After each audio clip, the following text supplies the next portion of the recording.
value in all directions. You add value in all directions. Accenture. Let there be change.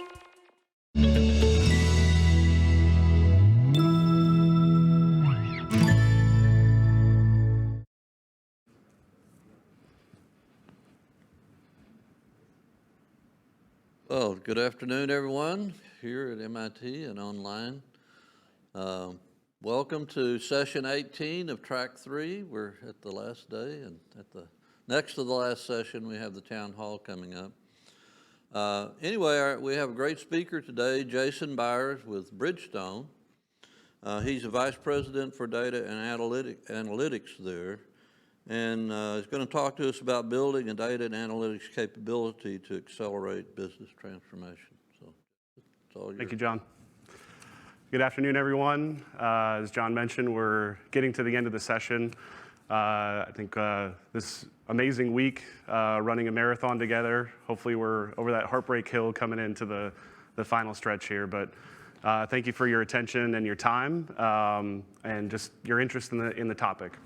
I'm excited to be here on behalf of Bridgestone to share a little bit of our strategy, our major business transformation that we're going through, the interesting complexities that it brings, and the importance of data and analytics to that strategy.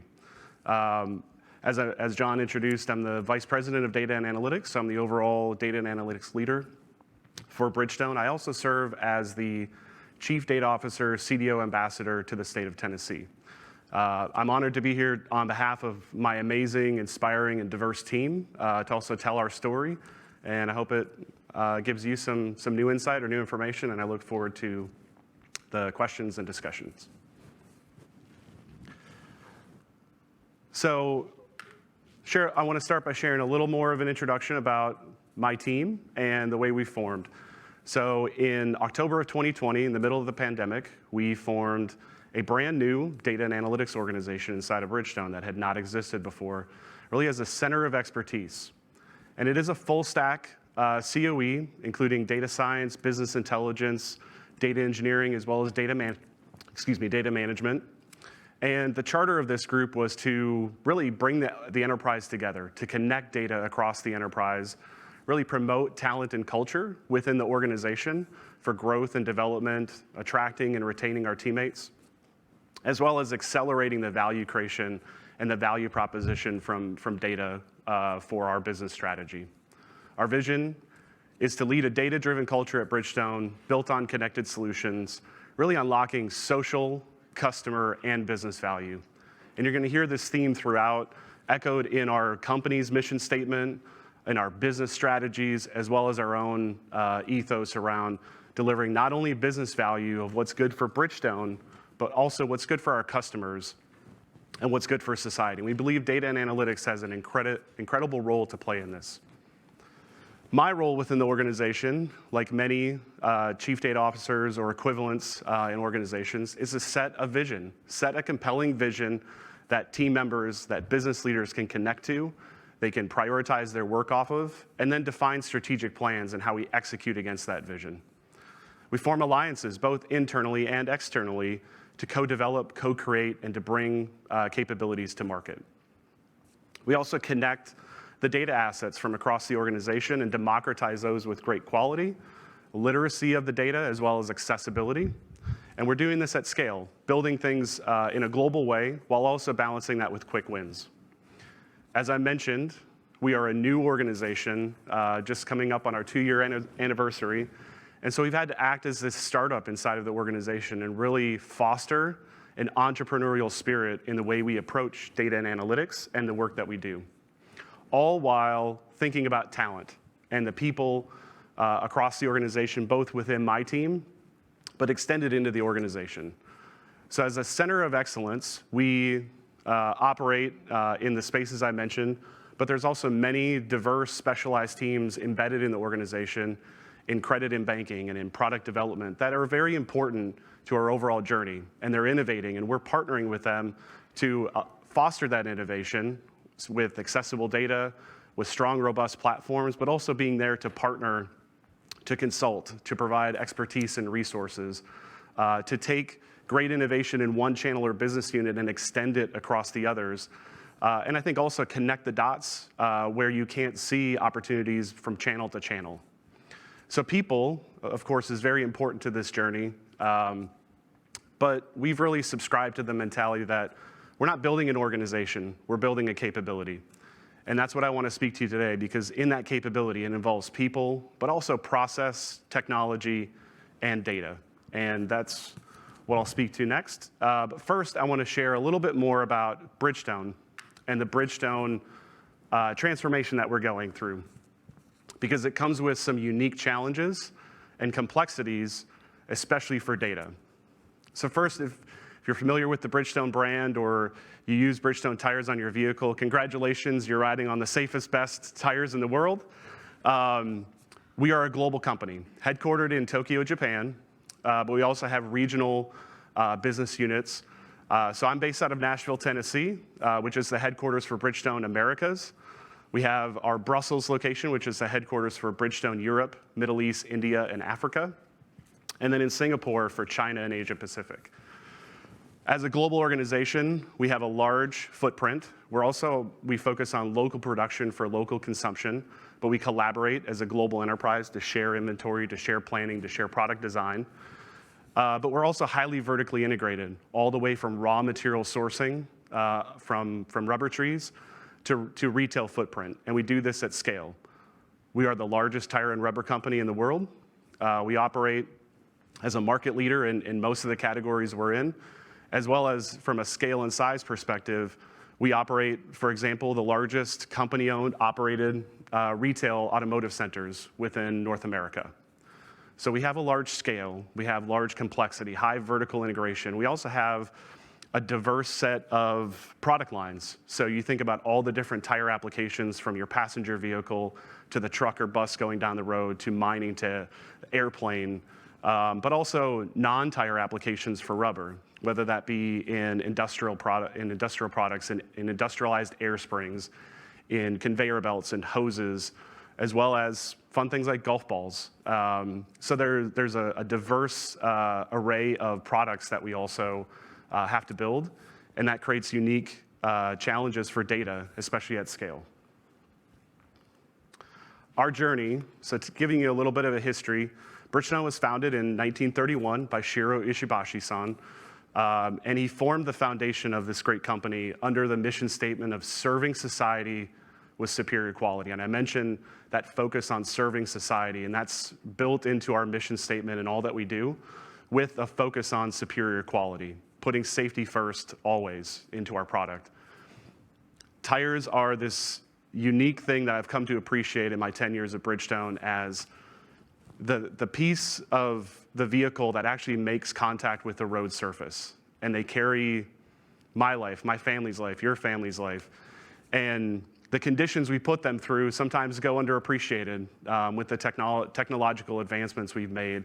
But doing that in a quality way under adverse conditions, crazy driving habits, and things like that, I think are something really profound and something we take very, very seriously. What we refer to as Bridgestone 2.0 was really the merger of Bridgestone and Firestone together to really become a truly global company. Firestone, of course, has an incredible legacy as well, dating back to the early 1900s with Harvey Firestone's founding of the organization. But this really helped Bridgestone and Firestone to come together and form this global company. Putting our transformation in that perspective to now refer to it as Bridgestone 3.0 hopefully gives you the sense and magnitude of what we're going through into becoming not just a great products company, but a great products and solutions company. And part of this journey is really around building sustainable solutions for your journey. And I'm going to go into this a little bit further to explain what that means, because this world of mobility, this world of solutions is complex, and it comes with many different challenges. Let me talk about sustainability for a minute. It's always been part of our DNA within Bridgestone, but now it's really coming to the forefront. Earlier this year, we shared publicly what we refer to as our Bridgestone E8 commitments. These are our commitments back to society on how we're going to fundamentally move the organization and contribute to society around the sustainability goals. Our specific global targets are by 2050 to be 100% carbon neutral and 100% of resources used in tires coming from renewable sources, which when I kind of shared the diverse applications of tires, the scale and complexity we're working at, these are not easy goals to achieve, and they need data to be driven by them. We've heard from many different groups at the symposium about using data to drive ESG goals and sustainability, and we take that, we've been taking that on from the very beginning, using a data-driven approach to these things. A little bit of a double click into sustainability, because again, this is about social value and customer value. And here's how we think about sustainability specifically. I'm going to start on the right-hand side in the form of reduction. So think about the use of tires. How can we reduce the impact on society by extending the life of the tire, increasing rolling resistance, the efficiency within the use of that tire? The reuse aspect of using tire to tire. So those who aren't familiar with the construct of a tire, it's actually made up of multiple components, but to keep it simple, there is what we refer to as the casing, right? The central part of the tire that connects it to the wheel, and that wraps around. And then there's the tread. And again, I'm simplifying, there's many other components to it, but when you think about that casing, it has a durable life, actually beyond the life of the tread. And in the case of our truck, bus, radial tires, you can retread that tire 4, 5, 6 times, depending on the strength, the health of the casing, what its life cycle has been, what conditions it's gone through. We have a strong business in retreading, a market leader there, and we believe that's central to really our sustainability goals, is increasing the use of retreading in different applications, because you're not throwing away that valuable asset that's been built, having to work through the recycling and the renewing process. And that's also good for our customers. It's a profitable thing for large fleets to have a retread program, and it's good for society. The recycling aspect, right? So taking end-of-life tires, bringing them back in and reprocessing them into raw materials. Part of our goal is to eliminate from your thought process that picture of pulling old tires out of a river in recycling efforts. We want to reclaim those tires. We want to bring those back in for raw materials, for rubber, but also for the raw materials in that focus of renew. And that's also part of our strategy about continuing to seek out more sustainable raw materials and sourcing, not only things that we're growing and developing through our material science, but also with our partners and sourcing partners. Let me shift a little bit to the mobility ecosystem. So mobility, how we all move and live in the world, comes with, there's a lot of new complexities, right? Think autonomous, think about electrification. The way we dimensionalize that is, first we think about safety. And in this mobility ecosystem, how can we increase safety? How can we continue to be connected into the vehicle, use the insights we gain from the road surface, the pothole detection, the conditions on the road to help tune how the vehicle is operating so it can be as safe as possible for whatever the load condition of that vehicle. Of course, the environmental impact. How can we affect mobility to really use route optimization techniques and other things so that the efficiency of that vehicle and its contribution, its carbon footprint in the environment is minimal as possible. The economics, of course, efficiencies at scale, and then productivity. Think uptime of your fleet. Think efficiencies within how you're managing that vehicle through applications within the tire. So to do all that, you have to dimensionalize the tire data, right? Think, how is the tread performing? What's the inflation pressure within the tire? And other dimensions that we would read off of the tire itself, and complement that with mobility data. Things like vehicle load, the performance, the torque of the vehicle, et cetera. And combining those together, really to bring that back into our database, building intellectual property around new algorithms that help us predict tread wear.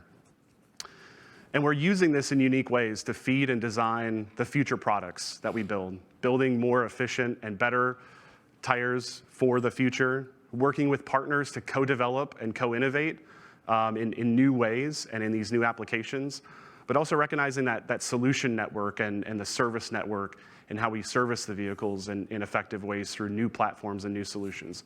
And we view this as a cycle, and as we do this right, it's going to be good for business as well as good for society. Some additional themes shaping our business and the future of our industry that are really influential for data and analytics. So first, in the upper left, end-to-end visibility. We refer to this as a digital thread, and I spoke to it a little bit on the previous view, which is connecting the in-market performance of a tire all the way back through to production, to product design and development, and through that whole value chain, as well as the full asset life cycle. Connecting into smart factories and further automation that drive efficiencies, the end-to-end traceability throughout our supply chain, and the use of technologies like RFID that allow us to have traceability of that tire through its life cycle, and both when it's in our hands as well as when it's in yours. Of course, our leaders want more empowered intelligence. They want to see how is the product performing, what's the life cycle of that, how are we doing in retreading? There's a casing and identifying those casings for retreading and operating that marketplace. Consumer and customer insights. We've talked a lot about that this week, of just seeing the customer journey and in all the different channels that you operate, digital and physical. Of course, competitive market intelligence and how we're using data to really also drive forward our culture and really continue to build upon the great engaging culture that we have at Bridgestone. Advancing growth initiatives is a newer space for us, really focusing on strategic acquisitions, but additionally looking at joint partners and alliances where we can co-develop and co-innovate together in unique ways in the marketplace to bring open marketplaces, concierge platforms and solutions, and many different new unique applications. And I'm a big believer that when you put the combination of industries and cross industries together, that you can really solve big societal problems better together than you would independently. I mentioned we're a global organization, so really focus on providing better data accessibility and visibility across our global footprint through data platforms and capabilities, while of course recognizing we're all in this very dynamic privacy and regulatory environment ahead of us that's going to present new challenges in how we can share and exchange data between these different markets, countries, and legal entities. Advanced solutions and technologies. We have a lot of things changing in our space, from vehicle electrification, which I'll pause there for a minute, comes with different load characteristics, different noise characteristics, and things like rolling resistance that are causing us to think of in different ways in how we design the products. And many of these other examples of autonomous vehicles, edge computing, they're changing the way we acquire data, the way we have to preserve, enrich, and protect our data with new and increasing cybersecurity threats. And last comes back to that focus around sustainability.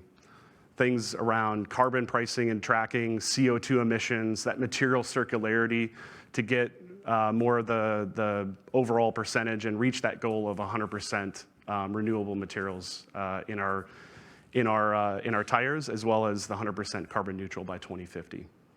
So those are the big themes. So I wanted to really lay the landscape of this business transformation, what it means to us, the complexities that come with it. And now I'm going to shift to how are we addressing that with data and analytics, the capabilities we built so far and things to come.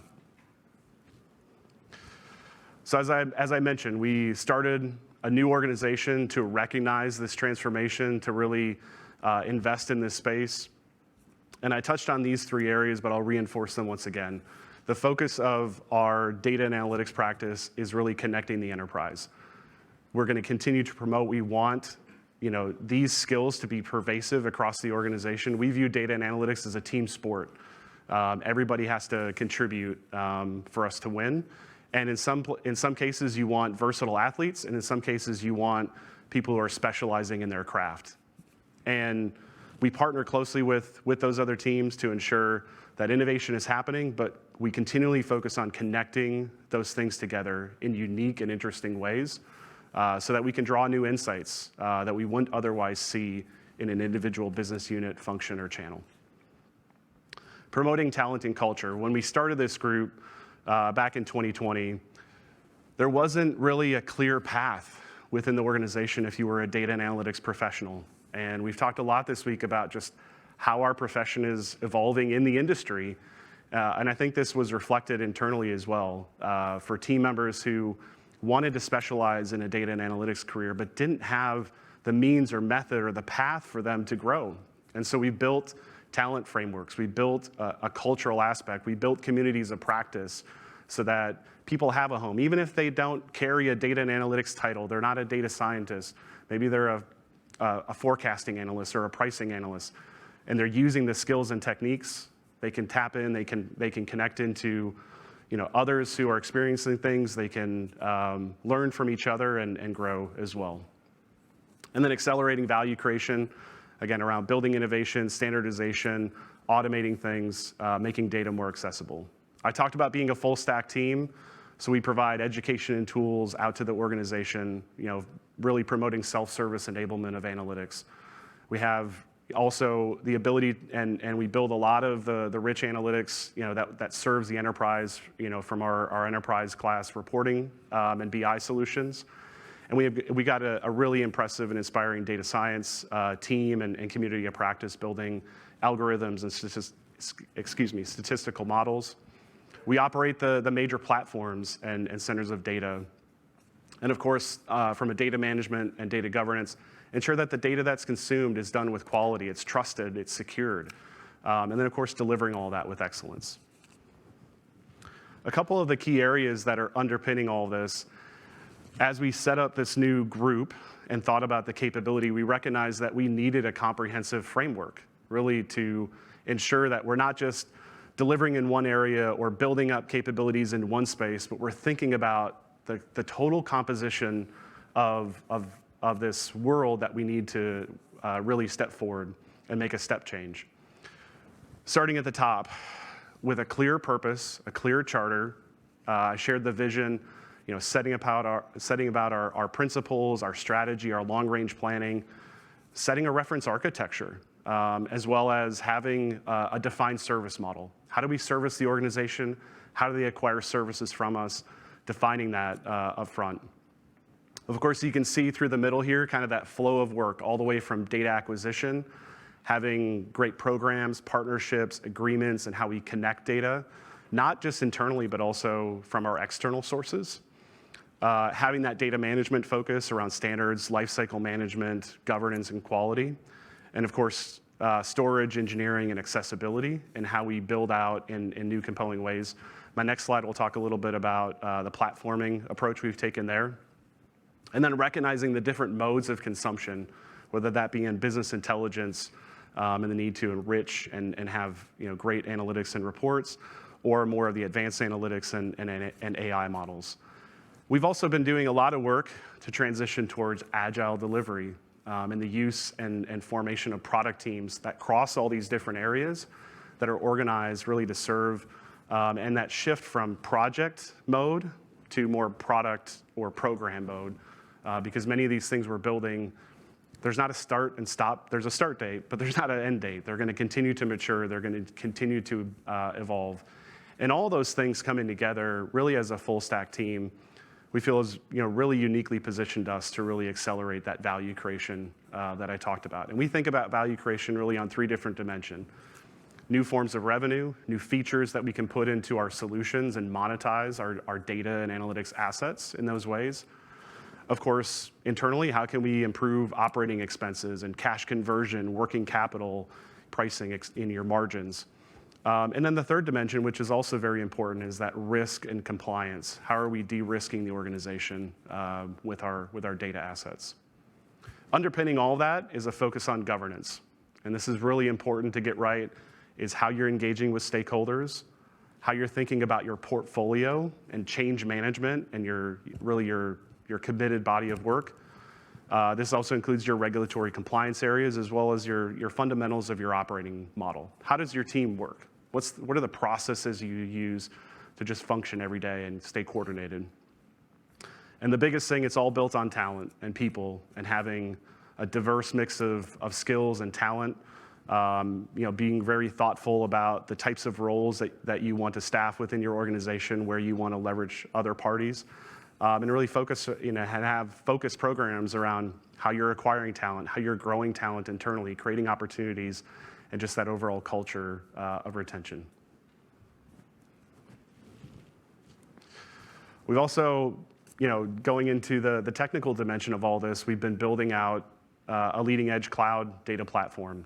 And this is a multifaceted platform. We're a multi-cloud enterprise, but we really think of it in this dimension, really around we have to appreciate that the data ingestion layer, we have multiple different modes of data and data types that we have to account for, whether that be off of a tire, in market, in the field, and how we acquire data off of a tire or sensors in a vehicle.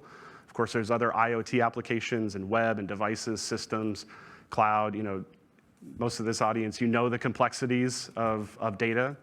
And then we use a data lake and a lakehouse approach where we bring that in through the standard sandbox, raw, through curated data.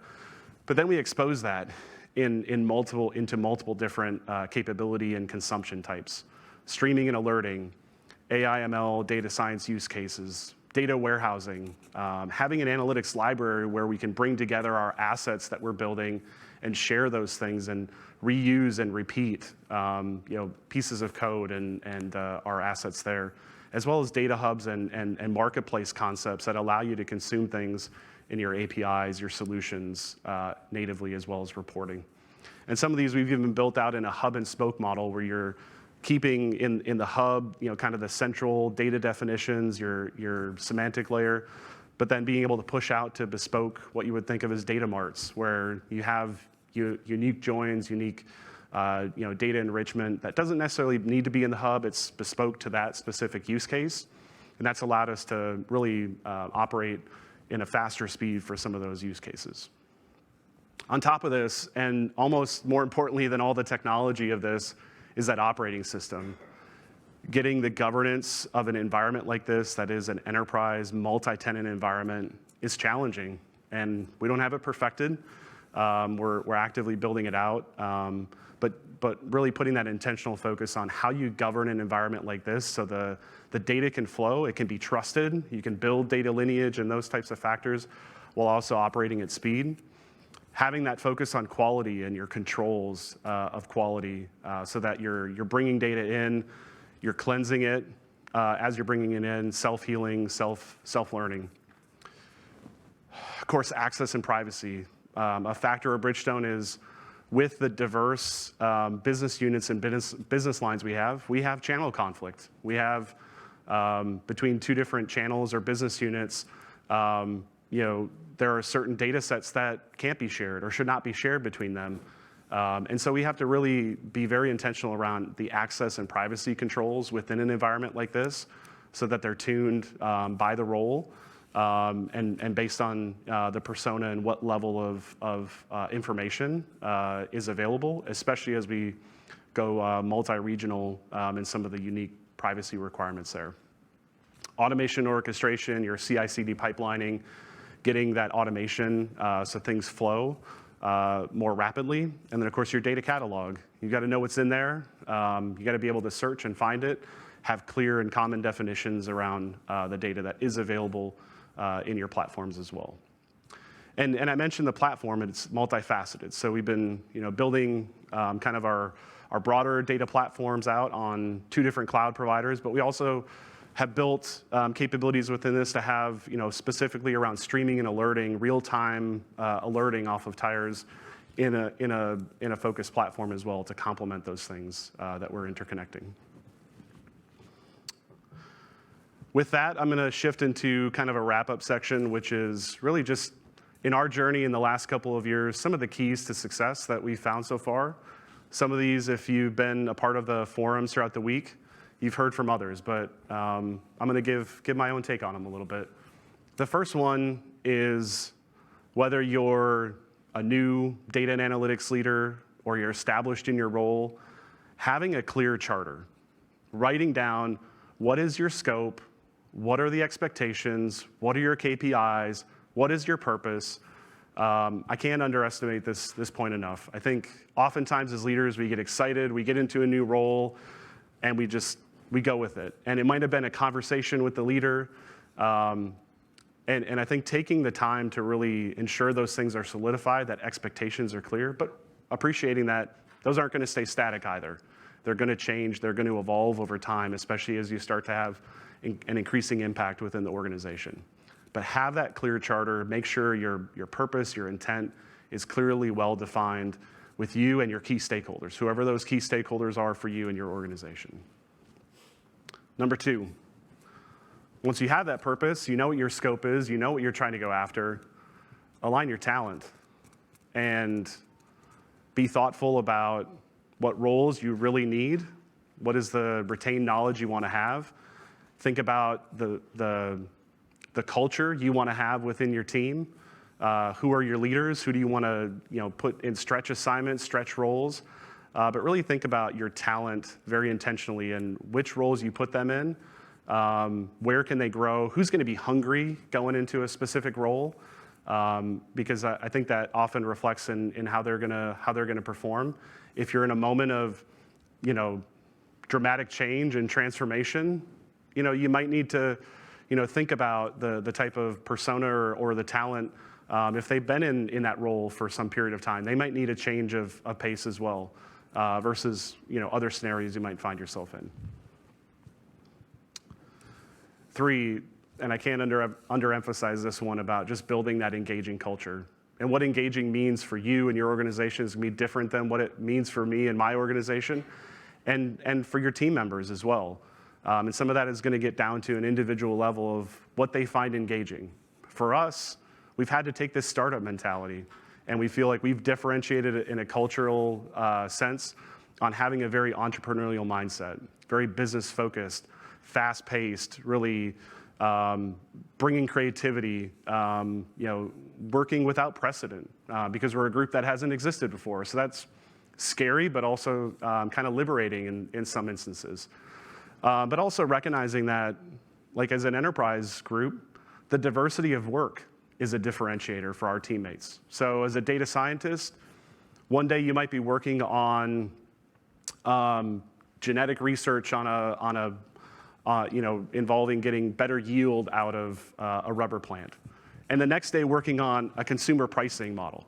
Now, that takes a certain type of athlete to be able to diversify to different use cases like that, and you got to be conscious of your talent, skills, to have people. But I think that diversity of work is something that we've found really exciting and really compelling in our value proposition to our teammates.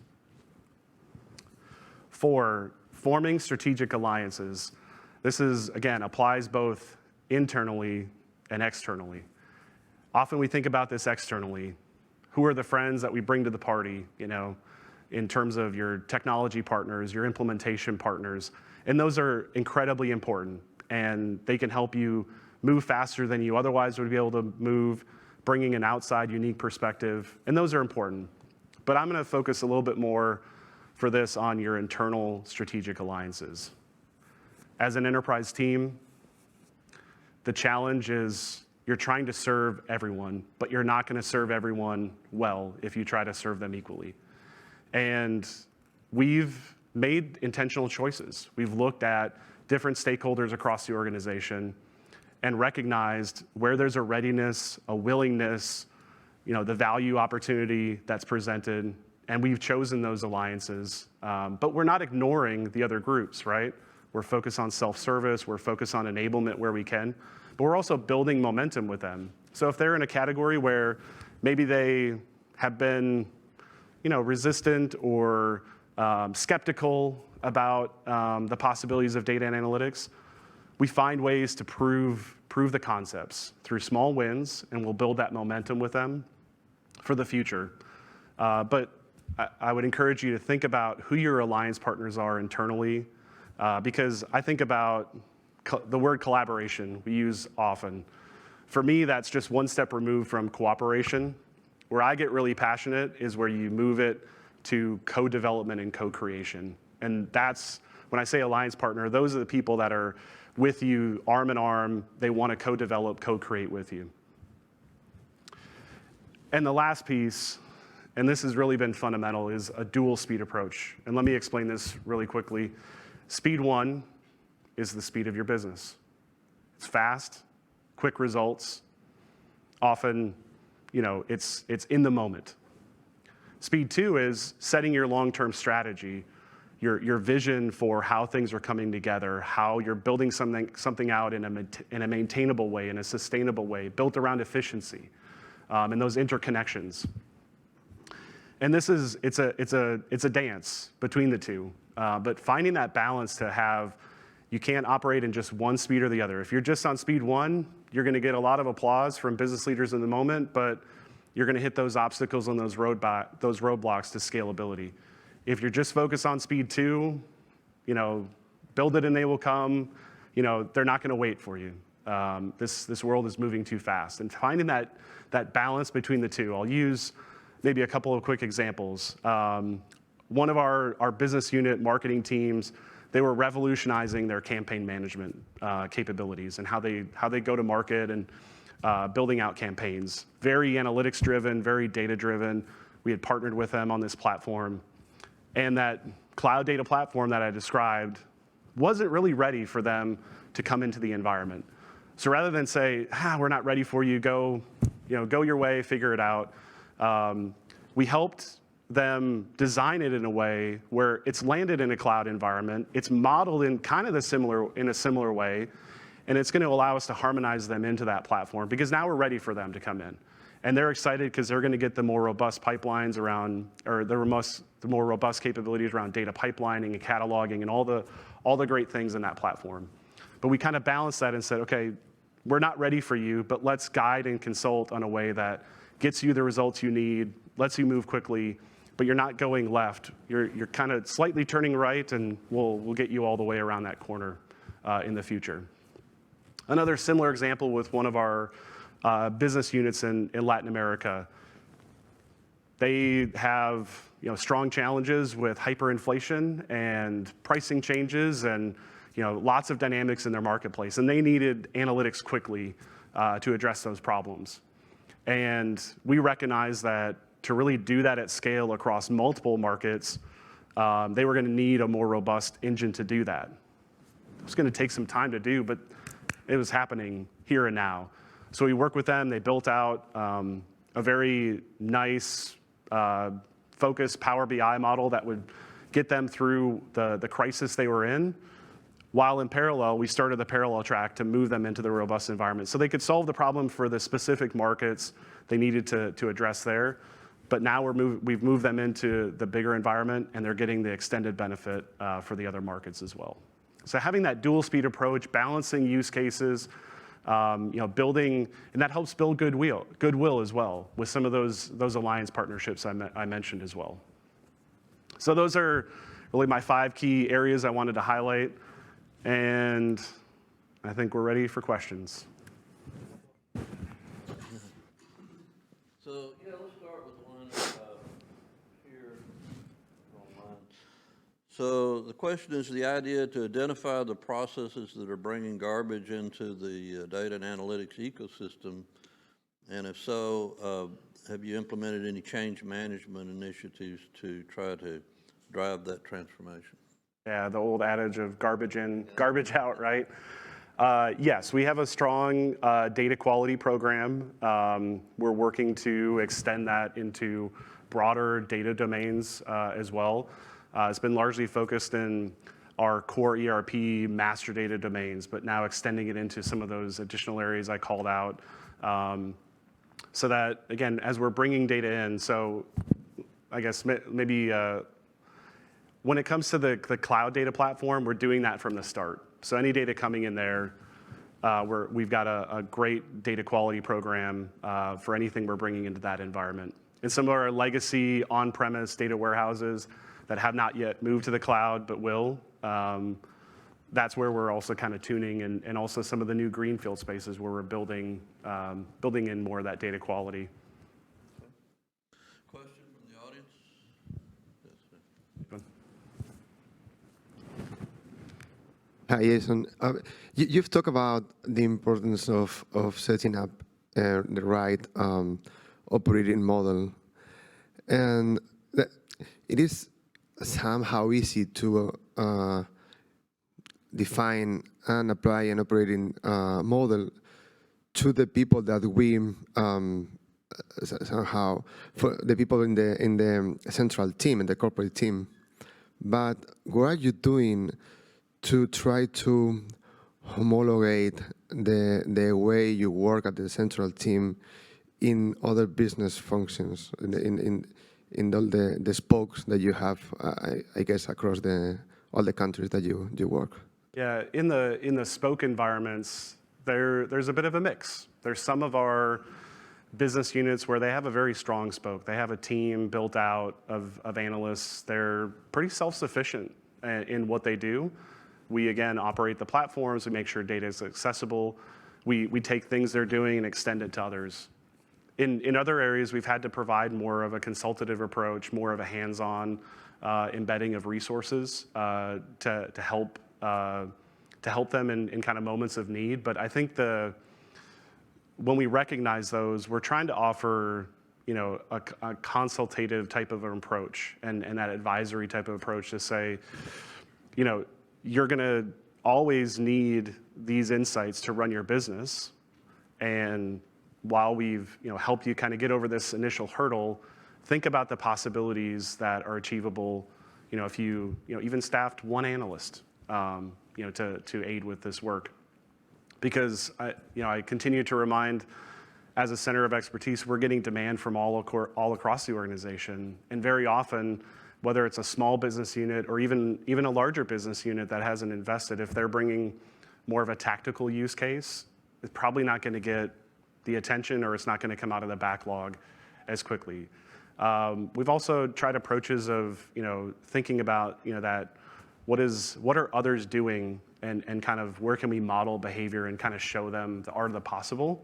So it's not this mystique of I'm going to be smarter or better with the intelligence and insights that I don't have today, but I don't know what those are, and you can't tell me what those are, right? It's this vicious cycle. So I think you have to show examples for other areas and kind of show them what's possible as well. That's just a couple of techniques we've used. Another question online is, has Bridgestone considered outcome-based software as a service, like tires as a service, or leveraging data to create these kind of products? Yeah, we definitely are.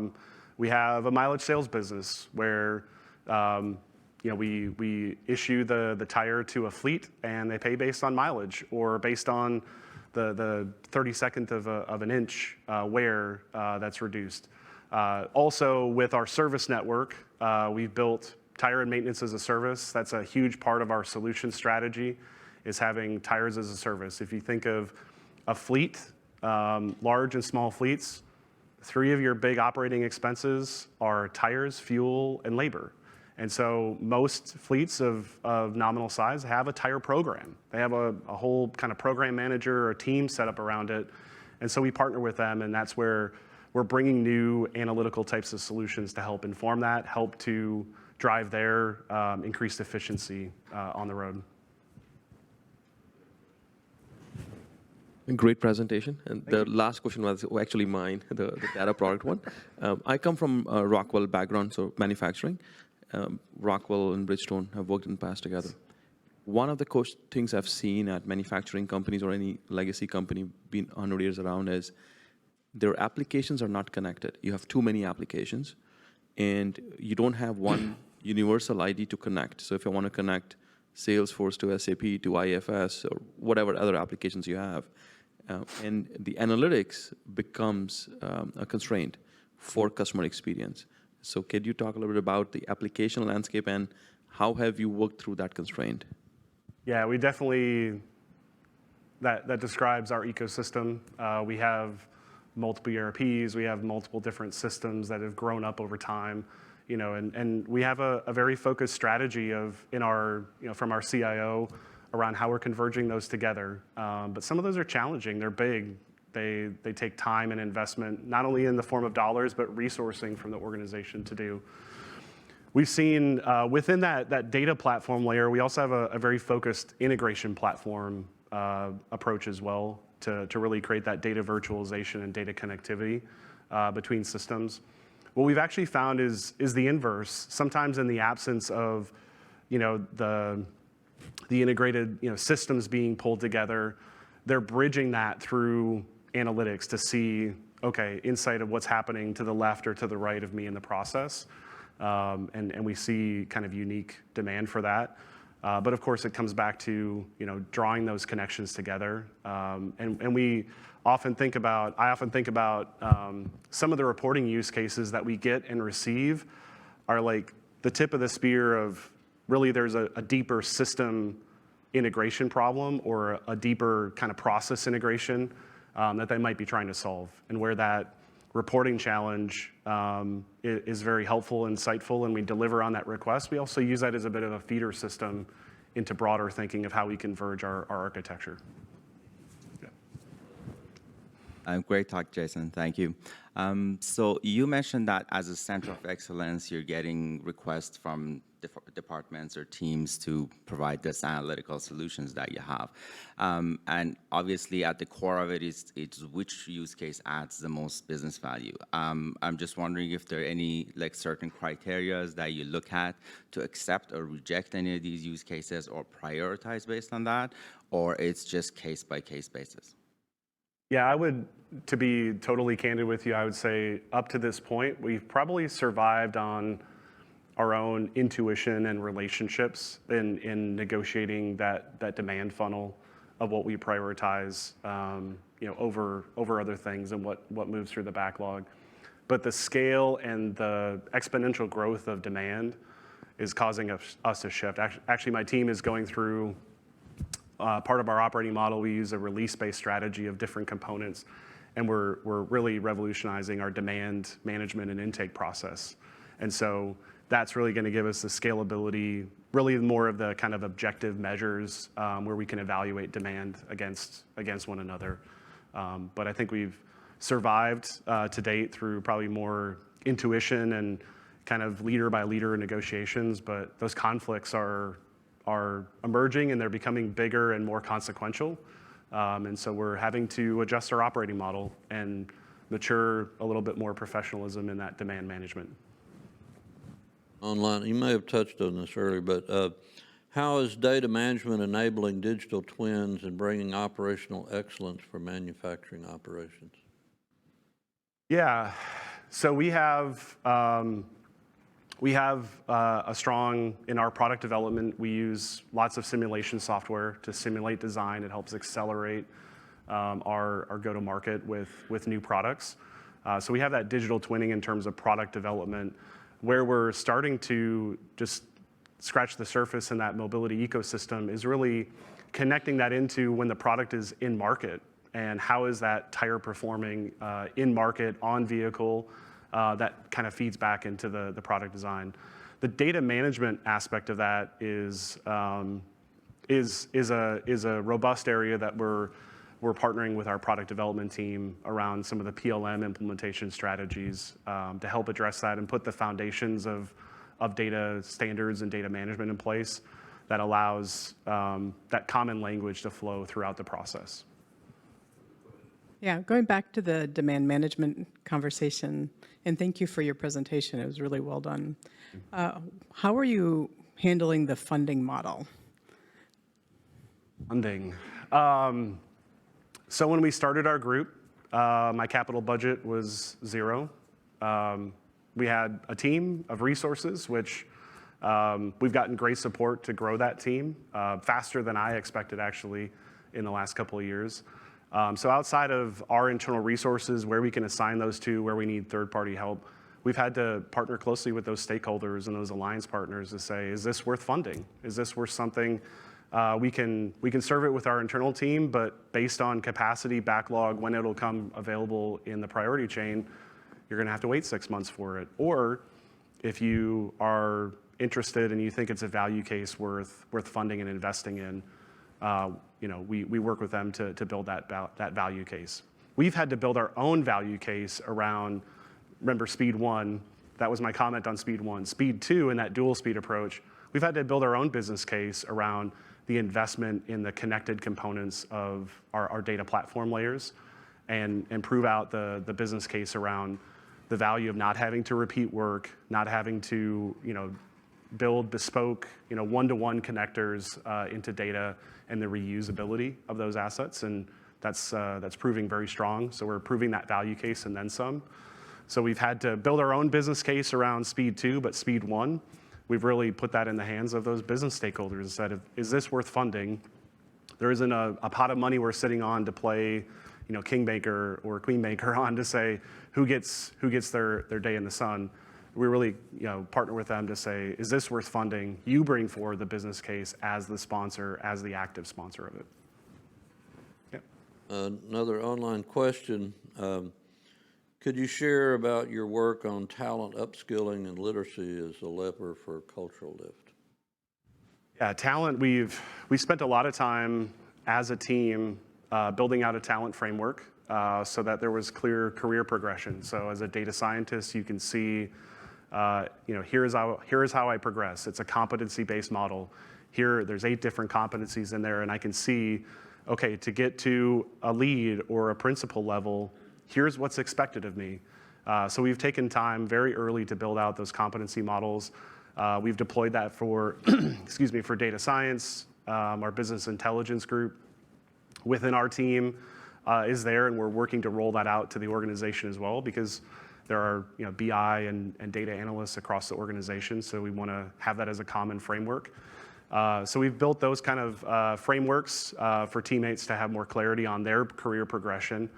But we've also, kind of to that entrepreneurial spirit, we've flexed a little bit. If you talk with most, if not all members of my team, they'll tell you the last 2 years, they've joined a group that has been very dynamic. And in many cases, they've jumped into a role with the full knowledge that what's on their job description matters, but they get to shape their role. They get to help kind of carve out where they're going to contribute and add value because there's been plenty of gray space. There's been lots of learnings, in that capability framework and things we thought we had, covered in one area or another, and we've had to grow and expand. And so we've really kind of embraced that concept of, have some well-defined roles and responsibilities within the team, but also bring people in under that full acknowledgement that they're going to be part of shaping what their role is and where their value contribution